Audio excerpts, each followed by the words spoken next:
I'm starting to get pissed off. I'm getting frustrated. I just can't tell how you keep this. It's like he's reading my mind. He's not reading my mind. You're reading my body. You're reading my tells because you've learned more about me than I know about myself.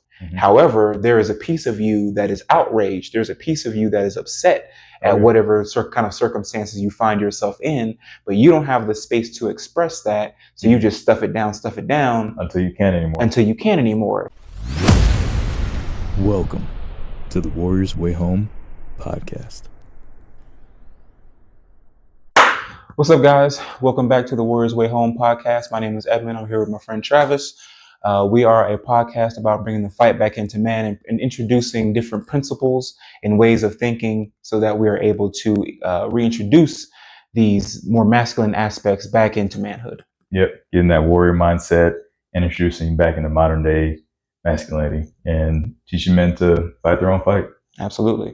And letting you know that you're never fighting alone.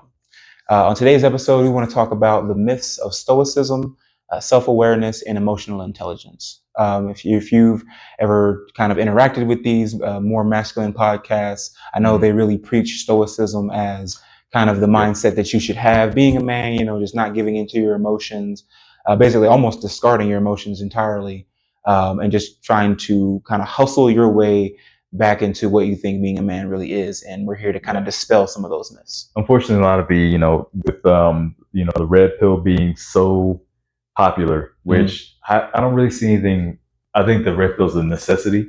And a lot of guys, I think we all go through phases. And I think, going through having that red pill phase and different things like that, it can be a necessity for a lot of guys. The problem is some of the information that gets put out there without guys doing a lot of research or having had life experiences with some of the stuff that they're talking about, like Stoicism.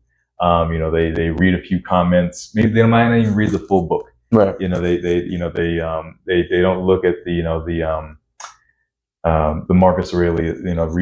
Read about Marcus Aurelius. They just might hop on a blog or watch another YouTube video, somebody talking about certain aspects of these things, and they think they have a whole picture enough to start speaking on these things. Right. For instance, a big one we talked about not too long ago with Stoicism was, like I said, not touching into those emotions and just being basically almost like a stone statue type deal. A lot of guys feel like that's a piece of Stoicism.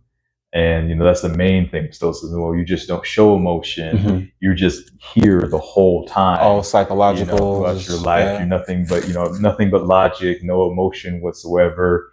And you're very, critical and, not, you don't do anything that makes you happy. It's about, it's all about the mission, purposeful suffering and all these different things like that go into it. And I think a lot of this is not true. To be honest, it's just not a reality. And I don't think they're getting, the full information and getting all the details about what goes into Stoicism and how to actually use that in a way that will actually improve your life. Absolutely. Is the biggest thing. Personally, my journey, within my journey, when I was looking at Stoicism, actually came from Marcus Aurelius.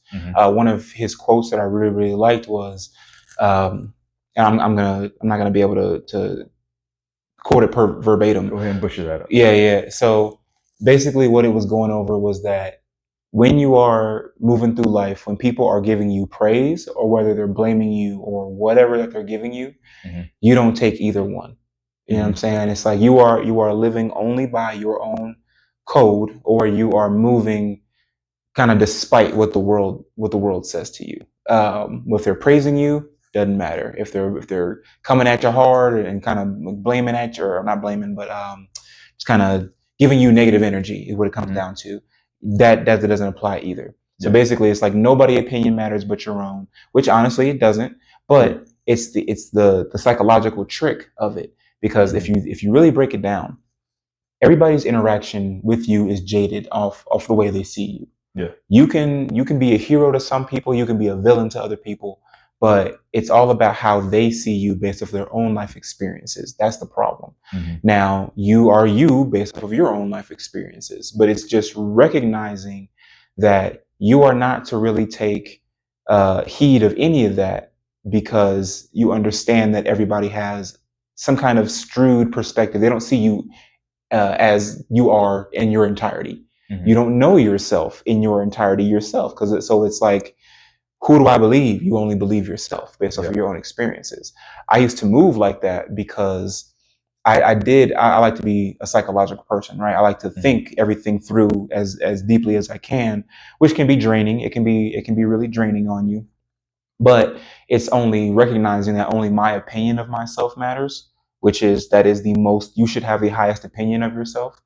But you should also be able to take some of that praise. That's where it kind of comes into where the emotional aspect, right? The emotional intelligence. The emotional intelligence. Which is one thing we're going to be talking about for sure. Absolutely. So it was realizing that I wasn't getting, I always desire feedback from people that I work with, or even just hang out with friends, family, whatever. I want to know how you feel about what I'm doing so that I can either fix it if something is a little bit off, if I'm not being my normal self, or if I'm doing really well, I want to know that too. But it's not letting their opinion seep so deep into you that that's the one that matters more than your own. Yeah. That's the problem. And I think where emotional intelligence fits into the Stoicism piece is knowing thyself. Yes. If you're not aware of your emotions, what makes you angry, what sets you off, what makes you happy, what makes you sad. One of those things that a lot of guys we don't feel as comfortable experiencing is the sadness. I know me personally, for me, that thing is usually is in the past turned to anger, is the sadness. But being unaware of these things doesn't make you a stronger man. It doesn't make you a stronger individual. It actually makes you a weaker individual. It makes you more susceptible to struggles in life, to having those moments where, if you don't know what makes you mad, when something sets you off, you're not going to know how to react to it. It's like if you didn't know that me, like poking you, if you didn't know that it's like, man, if you poke me 3 times, I'm gonna just go off. Right. If you don't know that, how are you going to prepare yourself for that situation? And just life. It's like, you don't know what takes you off your square. Anybody can knock you off their square once they know what your emotional triggers are. Once I know what makes you sad, once I know what makes you angry, once I know what makes you happy, or what makes you confident, what makes you overconfident, I can control your actions. Exactly. If you're not aware of that, if I become aware of it, but you're not, I can control you. And you can't do anything about that until you figure out who you are. Right. So having the emotional intelligence enough to know where I stand on the spectrum of these things. What's the quickest way for somebody to piss me off? It's just like, what makes me sad? What situations have I been in the past that caused that trigger that emotion in me? What in these situations, where have I found myself in these situations, and how have I dealt with them in the past? Once I know that, I'm in much more control of myself and my emotions. Not the point where it's not about not experiencing emotions. It's about having enough intelligence to know how to react and act when these emotional times come up. Okay, if you know that you're going to get this, it's going to set you off, make you angry. How can you cut that off? It's like, okay, so why would I let somebody control me like that? Right. It's like, if I know this makes me angry, it's like, why would I let somebody purposely take me to that point? Absolutely. It's that definitely feeds into one of the biggest strengths that we can kind of have as individuals is our our self-awareness. With self-awareness, it's the opportunity to realize, yes, these are my triggers, and also, okay, realizing that, oh, you're trying to trigger me. You're trying to get in my head. Well, guess what? You can't do that. So by figuring out, I'm aware of what you're doing. Exactly. And then really it becomes like a chess match of, okay, you're trying to knock me off my square. If you're the type of person who wants to participate in that, okay, well, how do I knock you off of your square? Is the simple act of not letting you get to me, getting to you, is that going to be your trigger? Oh, you're not as powerful as you think you are. So I'm just going to go ahead and play my game, and that's going to upset you more. And then now you're losing at your own game. Yeah. That is an extremely powerful tool that we can use to not only control ourselves, but to control others. If you don't allow anybody to take advantage of you, you now have the opportunity to frustrate that person. And then it kind of flips on them. It's like mental judo at that point. You know what I'm saying? Like, oh, you're coming at me, but guess what? Boom. Like it's now I'm using your own weapons against you. but not saying that it's not going to affect you any type of way. But it's, again, like we've said in previous episodes, it's the difference between reaction and response. Yeah. You're trying to get a reaction out of me. My response is to circumvent that. Mm-hmm. And then sometimes it's just walking away. Yeah. Showing that person that they are not important enough to knock you off of your square. You're not on my level. So now you're going to have a hard time realizing you're not as good as a person as you thought you were, or in whatever aspect or whatever situation. I'm just going to go ahead and leave because you're not worth my time. That alone will set off 75% of people. You know what I'm saying? Because then they aren't as clever as they think they are, and you still get to keep your cool, your composure, and ultimately your time and energy. Yeah. And it's perfect example is fighting, sparring. If we're sparring, and let's say you and I are sparring, and my hands are up, my guard's up, but whenever I get ready to throw a jab, I drop my guard, I drop my back guard, and this over time. Let's say I don't see it, I don't know I'm doing this. So right as I'm about to, right before I throw my jab, I always drop this hand, boom, and I throw the jab, and you start picking up on that, and you're like, oh man, every time he's about to throw that jab, he drops that guard, and you just start tagging me. Bow. Yeah. Every single time. Boom. I throw the jab. Bow. It's like you duck the jab, you tag me. You duck the jab, you tag me. I'm like, and I start getting frustrated. Right. Like, what the fuck is going on? It's like, how does it keep tagging me in the face, man? He just keeps, like, every single time. Wow. It's like my eyes starting to swell. I'm starting to get pissed off. I'm getting frustrated. I just can't tell how you keep, it's like he's reading my mind. He's not reading my mind. You're reading my body. You're reading my tells, because you've learned more about me than I know about myself. Right. Because I don't see that I'm doing this. Now, the minute I become aware of the minute we stop sparring, you're like, hey, Travis, did you know that right before you throw your jab, like a second before you throw your jab, you drop your guard? Right. I'm like, what? It's like, yeah. Why do you think I beat up your face the whole time? Exactly. It's like when I become aware of that now I'm like, oh, and I start noticing it, like, I do that.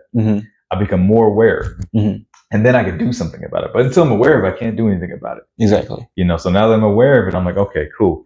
So now that I'm aware of it, it's like, okay, so if he knows that I do this, and now I know that, can I use this to my advantage? Right. Okay, so I'm gonna set this up now. So okay, now we're sparring, I haven't been doing it, but I start doing it again. Boom. And I started doing it on purpose. Bow. I do it twice. So the third time, you think I'm going to drop this hand. So you go to throw that jab, but I don't actually drop it. And I come through, uppercut. Right. It's like all I did was set you up with something you thought you knew about me. You thought this thing was my weakness, but I actually turned it into my strength. Exactly. Because I became aware. I gained the intelligence enough to know what I was doing, and then I can use that to my advantage. Exactly. That's a perfect example. So when it came to Stoicism, 2 seconds. Okay. So one of the myths that we kind of wanted to go over was emotional suppression. One of the core tenets of Stoicism is the idea of emotional detachment or suppression of emotions. Stoics believe that emotions are irrational and hinder our ability to reason. While this can seem as a strength in certain situations, such as maintaining composure during adversity, it can also be seen as problematic. Critics argue that suppressing emotions entirely can lead to emotional numbness, detachment from meaningful relationships, and lack of empathy towards others. Oh, yeah. So, by not giving into, not understanding your emotional perspective on things. If you just go, you know what, I'm not going to respond to this emotionally, which is sometimes you don't want to respond emotionally, but you become detached from that emotion entirely. You want to do something that makes you happy, but it doesn't make you happy. I think one of the examples that we used was massages. You go out and get a massage, but you do it just so that you're okay enough to go help other people. Whereas when I go get a massage, I just want to go get a massage. I'm already stressed. I'm doing this to relax. It'll help me help others in the long term in some way, but I'm doing it for me, which brings me happiness and peace, as opposed to just putting maintenance on so that I can go out and do something else. Yeah. Now, don't get us wrong. There's a place and a time for that Stoic mentality.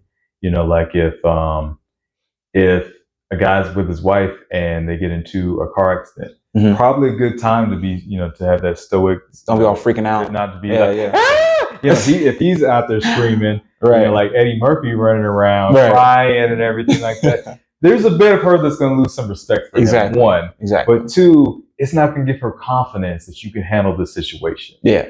She wants to be able to turn to you and you be that stable individual. It's like, baby, it's okay. Don't worry about it. We got it.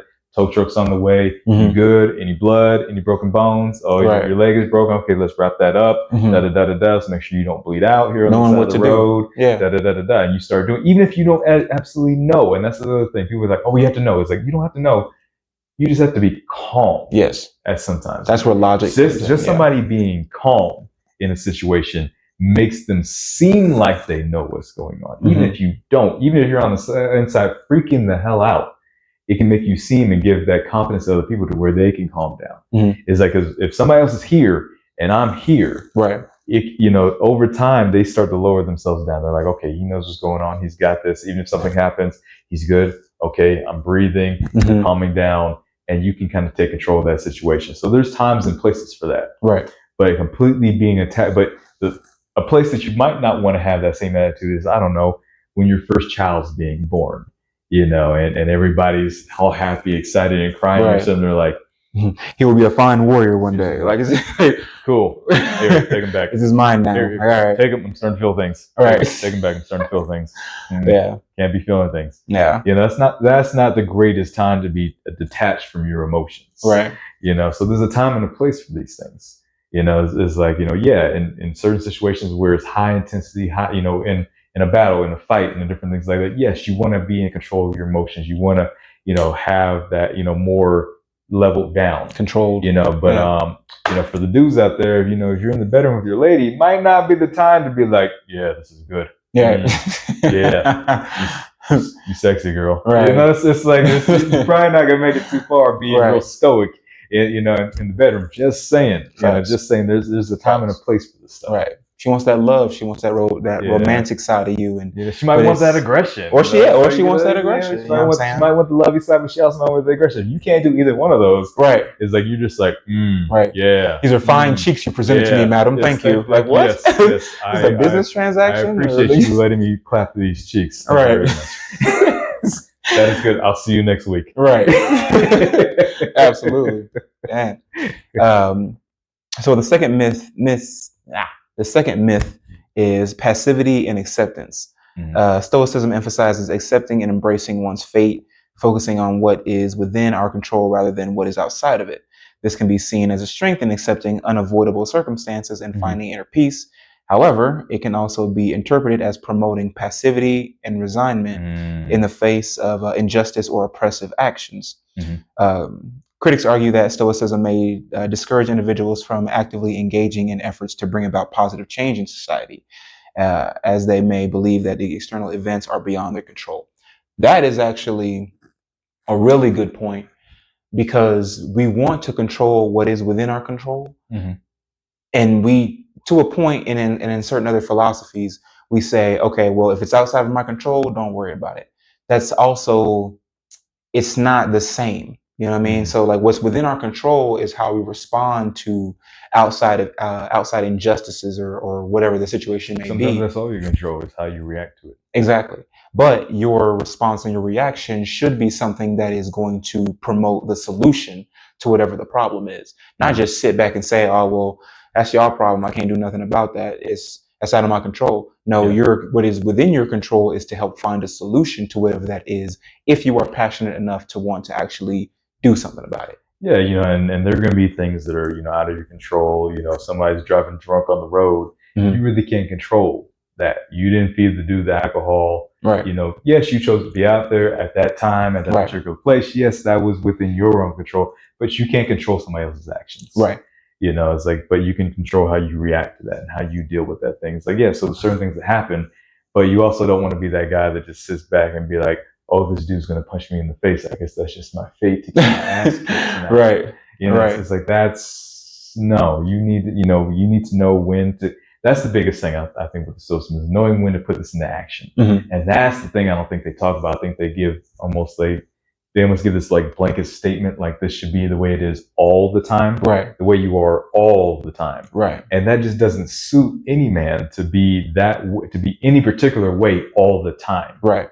You know, you're gonna run into some issues where it's just not gonna work out in your favor. Mm-hmm.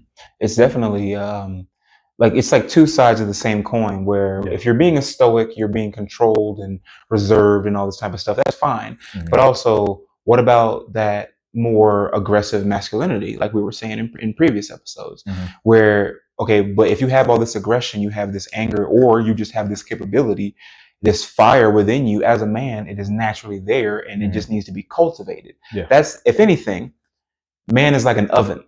Where you have the ability to you can turn it up all the way if you want to. It'll be the hottest thing on the block. But if you don't know how to control that fire, it just becomes destructive. The control, you're going to burn everything up. So that control is really just, I know when it needs to be on 400. I know when it needs to be like on a low pressure. It's that's actually really good though. It's good job. But no, it's the ability to control whatever fire that you have, to make sure that whatever you're using it for it's not going to get burned. It's not going to be undercooked. Yeah. How do you just control that fire? And I think with the Stoicism thing, a lot of guys, I think what they see as them controlling these things is actually just them stuffing it down. Yeah. Even the anger and everything like that. Control and ignoring are two different things. Right. It's like having control over your anger or your violence or your rage or any of these things, or your sadness or your happiness. Having control over these things is much different than just stuffing them on the inside and pretending like they don't exist. Exactly. Pretending like you're not angry when you are, right, is not going to benefit you. I can tell you that from personal experience. You will be the pot that explodes at some point. Mm-hmm. Yep. So it's just a matter of figuring out when to apply these types of energies. But honestly, there's nothing wrong with having that control all the time. Yeah. But then you are going to get to a point where you resent that control. That's where I've had that experience in, where I used to be a bit wilder, and then I pulled it all the way back, and then you start to have this piece of you that you're not addressing. We actually made, when we were speaking on a separate occasion, we talked about different superheroes and kind of how we identify with them. A lot of people, I would say a lot of black men probably identify with like the Hulk. They are trying to keep themselves so controlled and such on an even keel that they're not disturbing their surroundings. They're trying to, kind of assimilate, be the Bruce Banner in the room. However, there is a piece of you that is outraged. There's a piece of you that is upset at whatever kind of circumstances you find yourself in, but you don't have the space to express that. So you just stuff it down until you can't anymore. So then you go out and leaks out in other areas of your life, like stuff with your family. You start showing aggression in relationships or at work and different things like that. That's where we start having problems in some of these other areas, because we think we're just stuffing it down and putting a cork on it, where we don't realize that it's leaking into other areas of our life. And you're shaking it up, because every time you get into a situation where you want to spaz out but you can't, it's just putting more pressure onto it. So it's important to find yourself friends or safe spaces, or go to the gym, find yourself a positive outlet, so that therapy. Find yourself a positive outlet so that you don't spill this out into different parts of your life, end up hurting your loved ones, and you're just in a crater at that point because you've imploded and you've destroyed everything around you. And I think a lot of guys find themselves in jail because of situations like that. Oh, absolutely. Because, either not being able to, and finally they just snap and lose it. I've been there personally, not jail, but the snapping piece. And I can take personal experience. It can get ugly. It can get real ugly. And if you find yourself in that situation where jail is like an option, recognize you're only going into a place where everybody has the exact same thing. They're ready for shit to jump off, because then they're going to go out and act wild and have a riot, or they can't wait to spaz on you because they see you as somebody who's weaker than them. So now they have a punching bag, fresh out of society kind of thing. And they can't wait to try to express their anger onto somebody and make them feel the pain that they've been feeling. Absolutely. Because as we know, hurt people hurt people. Oh yeah. So another one that we wanted to discuss is neglecting individual needs. Stoicism emphasizes self-discipline, virtue, and a focus on the common good. While these values can promote personal growth and more development, they can also lead to neglecting individual needs and desires. Critics argue that an excessive emphasis on self-control and a disregard for personal desires and pleasures may result in self-denial, sacrificing personal happiness and fulfillment for the sake of an abstract ideal. This can lead to a life filled with rigid and devoid of joy and spontaneity. But basically neglecting individual needs. If you're not taking care of yourself and you're in just feeling like because as a man you are seen as some type of leader, hopefully, if you're not there yet, you will. But if you're not taking care of yourself, you cannot take care of anybody else around you. Yeah, no. And that goes into, even self-defense of what we're talking about. It's like, so many, I wouldn't say so many, but a lot of guys now can't even defend themselves, let alone the people they care about. Right. And that's a part of self-care, is being that capable man. It's like not only, taking care of yourself, haircuts, brushing your teeth, taking care of your body, working out, different things like that, but also taking care of your mind. Right. Taking care of your mind, taking care of your emotions, and, doing these different things. If you're not taking care of those things, like we go back to the stuffing down all these emotions things again, it's like, if you're stuffing down all these emotions, if you can't handle your own anger, your own sadness, everything like that, when somebody else brings theirs to you, you're gonna run from that situation. Right. In a lot of cases, not everybody, but in a lot of cases, because you can't accept your own, you're not gonna be able to accept that from other people. Right. If you're not emotionally capable of expressing yourself as a man, when another dude comes up to you and can express himself, you're not gonna know how to handle that situation. Right. You're gonna be like, man, what's up with this dude? Why is he feeling all weird? Why is he telling me his hopes and his dreams? What the hell is this? Right. It's like, that's where you don't have that real relationship. You can't build those real relationships because you don't have that real relationship with yourself. Right. It's really important that with that self-awareness, understanding whatever your needs are, and approaching them in a more constructive manner, and not and that's one of those things where once you truly get to know yourself, you can go out and help other people. Yeah. You know what I'm saying? And that is our purpose as men, is we're supposed to be that helping hand to those who aren't able to necessarily help themselves. But sometimes you need to give yourself that hand. Sometimes you need to understand, okay, let me go sit in silence. Let me go figure out my shit, or go to therapy, or find a way to express these emotions. Let me go talk to somebody. Anybody.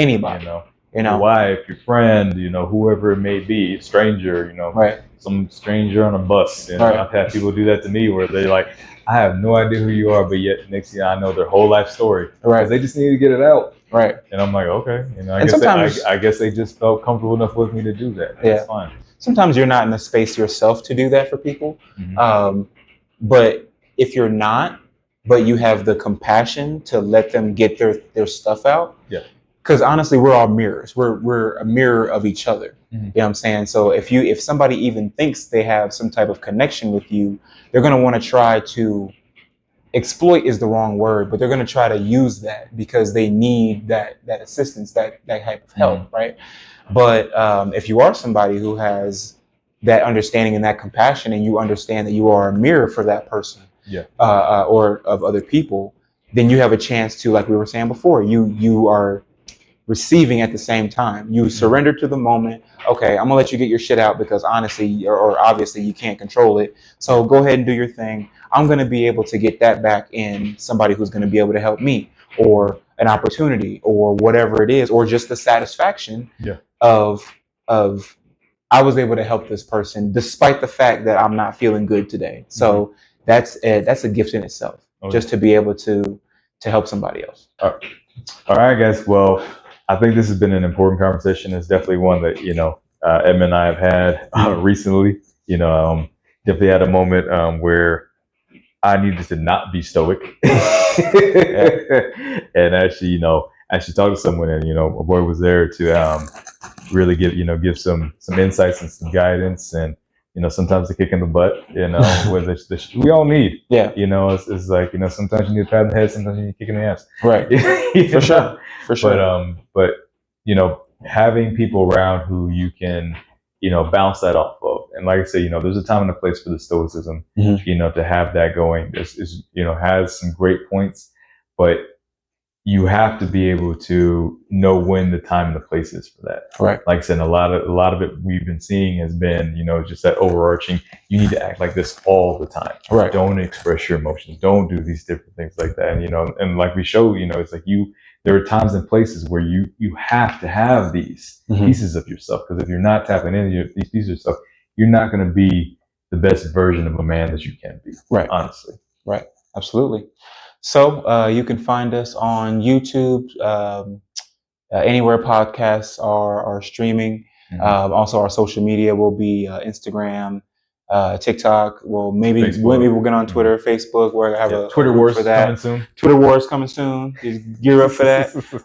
But yeah, man, this has been an important conversation, and many more to come. Oh yeah, definitely, and definitely tune in. Check out some of the past episodes where we dig into some of this, some more episodes, and we'll be getting into some pretty deep conversations moving forward that I think are necessary in this realm, this sphere, for men to become the best versions of ourselves. To basically, like we always say, put the fight back into men, because you much rather be a warrior in a garden than a gardener in a war. Absolutely. Peace out. All right, guys. We'll talk to you soon. Check out the next our future episodes, and yeah, be easy. All right. Peace.